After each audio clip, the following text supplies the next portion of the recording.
मी दीपक सोनवणे.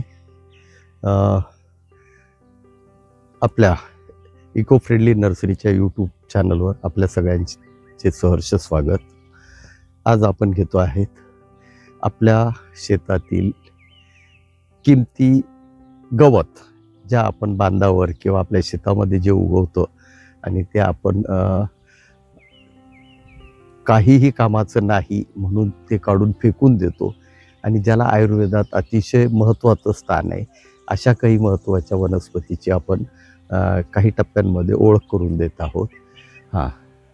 याची detail video पुढच्या याच्यामध्ये सिरीजमध्ये आपण देणारच आहोत की त्याचा औषधी उपयोग, त्याचं सध्याचं मार्केट, त्या कशात वापरली जातात, हे सगळं देणार आहोत. फक्त एवढंच आहे की ह्या वनस्पती आपण दुर्दैवाने आपल्याला त्याची जाणीव नसल्यामुळे आपण गवत म्हणून किंवा आपल्याला त्रासदायक वीड म्हणून हे आपण तणनाशक मारतो किंवा हे काढून फेकून देतो.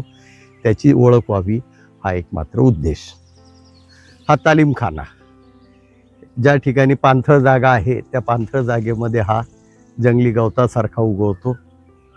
याला बी येतं, हे बीसुद्धा विकलं जातं आणि याची मुळं, याचं हे झाल्यानंतर याची मुळं काढली जातात, मुळं धुवून वाळवली जातात आणि मुळंसुद्धा विकली जातात. आयुर्वेदामध्ये हे महत्त्वाचं झाड आहे.